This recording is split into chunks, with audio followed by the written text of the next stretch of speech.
جب حضرت عمر رضی اللہ عنہ نے خود ہی اپنی مرتب کی ہوئی ترتیب کو بدعت کہہ دیا تو آپ کا اس کو سنت ثابت کرنا ایسا ہی ہے جیسا کہ مدعی سست گواہ چست۔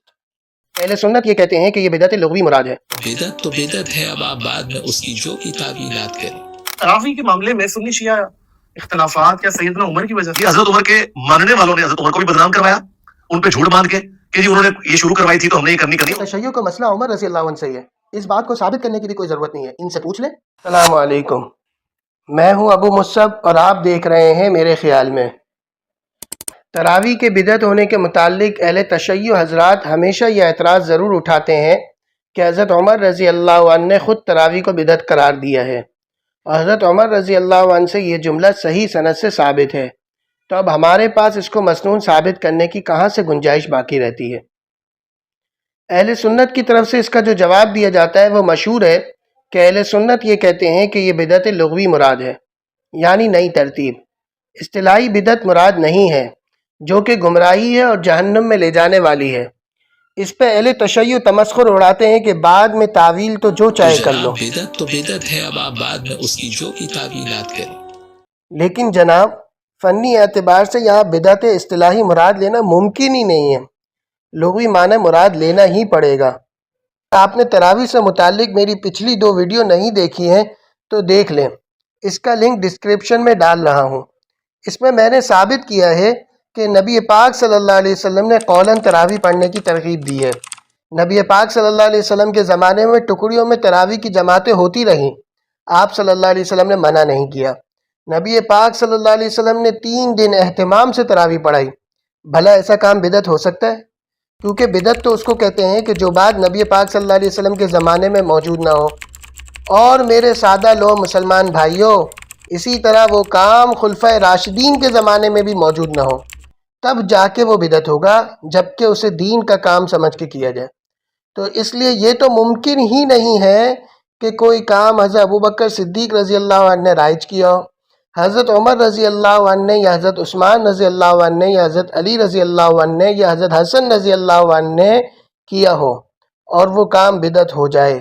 وہ کام شرعاً بدعت ہو ہی نہیں سکتا، کیونکہ نبی پاک صلی اللہ علیہ وسلم کا ارشاد ہے علیکم بسنتی و سنت الخلفاء الراشدین المہدیین، تم پر میری سنت اور میرے خلفائے راشدین کی سنت کی اتباع لازم ہے۔ نیز آپ صلی اللہ علیہ وسلم کا ارشاد ہے اقتدوا بالذین من بعدی ابو بکر و عمر، میرے بعد ابو بکر اور عمر ان دونوں کی اقتداء کرنا۔ تو نبی پاک صلی اللہ علیہ وسلم نے اپنی سنت کے ساتھ خلفائے راشدین کی سنت بھی اپنانے کا کہا ہے، اور اپنے بعد حضرت ابو بکر اور حضرت عمر رضی اللہ عنہ کی اقتداء کرنے کا کہا۔ تو بموجب حدیث اہل سنت کے یہاں تو یہ بحث ہو ہی نہیں سکتی کہ یہ کام سنت ہے یا بدعت۔ اور باقی رہی یہ بحث کہ یہ چاروں خلفاء راشدین کیسے ہیں، اس پہ ہمارے پاس کیا دلیل ہے، تو یہ ایک الگ تفصیلی موضوع ہے جس کو ہم الگ سے ذکر کریں گے۔ یہاں ایک مختصر دلیل دے کر آگے چلتے ہیں۔ نبی پاک صلی اللہ علیہ وسلم کا ارشاد ہے الخلافۃ بعدی 30 سنہ، میرے بعد خلافت 30 سال رہے گی۔ راوی حدیث صحابی بتا رہے ہیں کہ یہ 30 سال ابو بکر رضی اللہ عنہ کے اتنے سال، حضرت عمر رضی اللہ عنہ کے اتنے سال، حضرت عثمان رضی اللہ عنہ کے اتنے سال، حضرت علی رضی اللہ عنہ کے اتنے سال، اور یہ 30 سال حضرت حسن رضی اللہ عنہ کے 6 مہینے گزرنے کے بعد ختم ہو جاتے ہیں۔ تو یہاں تک جتنے بھی حکمران آئے ہیں یہ سب بموجب حدیث خلفاء راشدین ہیں، اور ان کی اتباع کرنے کا اور ان کی اطاعت کرنے کا حکم دیا گیا ہے۔ اس کے علاوہ کسی لفظ کے رائج معنی مراد نہ ہو بلکہ کوئی دوسرا معنی مراد ہو، اس کے اوپر واضح قرینہ ہوتا ہے متکلم کی طرف سے، جیسا کہ قرآن میں آتا ہے فَمَنْ شَاءَ فَلْيُؤْمِنْ وَمَنْ شَاءَ فَلْيَكْفُرْ۔ اب یہاں یہ بات ثابت کرنے کی ضرورت نہیں ہے کہ اللہ تعالیٰ اس آیت میں کفر کا حکم نہیں دے رہے بلکہ کفر پہ دھمکا رہے ہیں، کیونکہ واضح قرینہ متکلم کی طرف سے موجود ہے کہ یہاں امر کے حقیقی معنی مراد نہیں ہے، کیونکہ عامر حکیم ہے اور حکیم کفر جیسی مضر شے کا حکم نہیں دے سکتا۔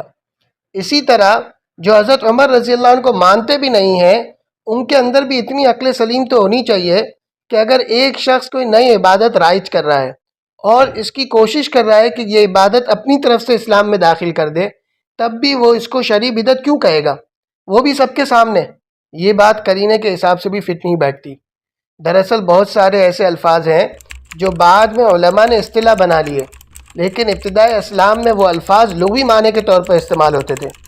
ان کی وہ اصطلاح اس وقت تک وضع نہیں ہوئی تھی یا اس طرح مشہور نہیں ہوئی تھی کہ وہ اس اصطلاحی معنی کے علاوہ دوسری جگہ نہ بھولے جائیں۔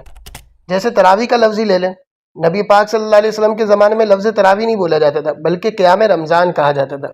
اسی طرح لفظ واجب، اس کے معنی ہے ضروری، اور ایک اصطلاحی واجب ہے جو کہ احکام شرع میں فرض اور سنت کا درمیانی مرتبہ ہے، یعنی ایسا کام جس کا کرنا سنت سے بھی زیادہ ضروری ہو، فرض کی طرح ضروری ہو، لیکن اس کا ثبوت دلائل قطعیہ سے نہ ہو بلکہ دلائل ظنیہ سے ہو۔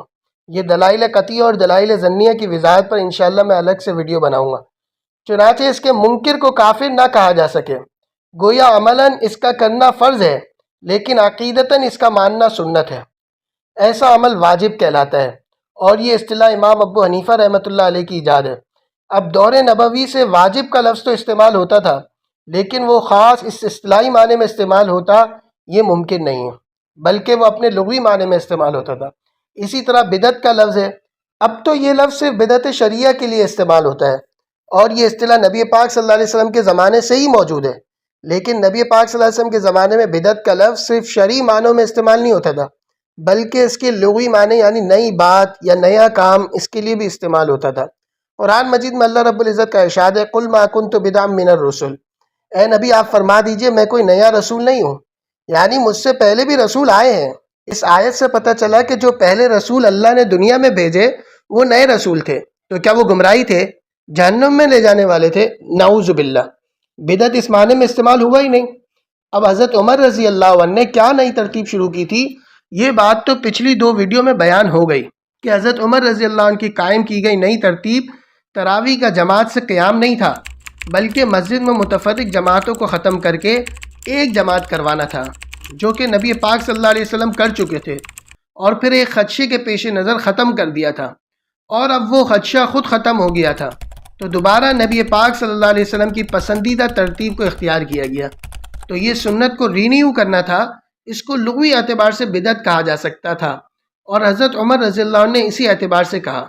اصطلاحی بدعت مراد لے لینا، عقل بھی اس سے مانے ہے اور نقل بھی، نہ درایتاً مراد لے سکتے ہیں نہ روایتاً۔ حسن علیاری کے اٹھائے ہوئے اعتراضات جو انہوں نے ابتدائی رمضان میں ویڈیو بنا کر اٹھائے تھے، تقریباً تمام کا جواب مکمل ہو چکا۔ بعد میں انہوں نے اگر مزید اعتراضات اٹھائے ہوں تو وہ ابھی تک میری نظر سے نہیں گزرے۔ اب یہاں آخر میں انجینئر محمد علی مرزا کا ایک مختصر کلپ دیکھتے ہیں۔ تراویح کے معاملے میں سنی شیعہ اختلافات کیا سیدنا عمر کی وجہ سے؟ سیدنا عمر کی وجہ سے نہیں ہے، سیدنا عمر کے ماننے والوں کی وجہ سے۔ انہوں نے کہا یہ کتنا اچھا نیا کام ہے جس سے وہ بدعت بھی نکال لیتے ہیں۔ بدعت تو تب تھی جب نبی الاسلام نے نہ کی ہو۔ سنت کو رینیو کے معنوں میں انہوں نے کہا سیدنا عمر کبھی بھی اس سنت کو اس طریقے سے جاری نہیں کر سکتے تھے جسے نبی الاسلام نے اس طریقے سے مشروع نہیں فرمایا۔ یہ حضرت عمر کے ماننے والوں نے حضرت عمر کو بھی بدنام کروایا، ان پہ جھوٹ باندھ کے کہ جی انہوں نے یہ شروع کروائی تھی تو ہم نے یہ کرنی۔ انہوں نے شروع کروائی تھی ان لوگوں کے لیے جنہیں قرآن نہیں آتا وہ پڑھیں۔ انہوں نے کہا پرائورٹی ہے اپنے گھر میں پڑھو، اور اس کو سپورٹیو حدیث ہے بخاری مسلم میں۔ نبی الاسلام نے فرمایا کہ مرد کی فرض کے بعد سب سے افضل نماز وہ ہے جو گھر میں پڑھتا ہے، نفلی۔ ایک اور حدیث ہے بخاری اور مسلم میں، مرد جو فرض نماز کے علاوہ نماز نفلی نماز اپنے گھر میں پڑھتا ہے اس کی وہ نماز مسجد نبوی میں نماز پڑھنے سے افضل ہے۔ یہ بخاری مسلم کے الفاظ ہیں۔ اور ایک اور حدیث بخاری مسلم میں کہ نبی الاسلام نے فرمایا مردوں سے کہ گھروں کو قبرستان نہ بناؤ، اپنی نماز کا کچھ حصہ گھر میں پڑھا کرو، اس سے برکت ہوتی ہے۔ یہ 3 حدیثیں ہیں، تینوں متفق علیہ ہیں جو میں نے آپ کو بتائی ہیں۔ تو یہ حضرت عمر کے ساتھ جو کچھ ہوا، ان کی جو بدنامی کروائی، یہ حضرت عمر کے ماننے والوں نے کروائی۔ اب آ رہے ہیں شیعہ کی طرف۔ شیعہ قیام اللیل کے منکر نہیں ہیں، وہ کہتے ہیں رات کو قیام ہو، وہ کہتے ہیں یہ آرگنائز طریقے سے جو آپ نے شروع کروا کے اس چیز کو جو نبی الاسلام نے اس کو اس طریقے سے پسند نہیں فرمایا تھا۔ یہ جزوی بات تو درست ہے کہ بخاری مسلم میں ہے نبی الاسلام ناراض ہو گئے جب لوگ جمع ہوئے، نے کہا یا رسول اللہ میں جماعت کریں، آپ نے فرمایا مجھے خدشہ ہے تم پہ فرض نہ کر دی جائے۔ حضرت عمر کا موقف یہ تھا کہ نبی الاسلام جب دنیا سے چلے گئے تو اب فرض ہونے کا خدشہ تو ختم ہو گیا، آپ کی پسند تھی۔ حضرت عمر کی سوچ اپنی جگہ درست تھی، شیعہ نے جو اس کا ایک جز پکڑا ہوا وہ بھی اپنی جگہ درست ہے۔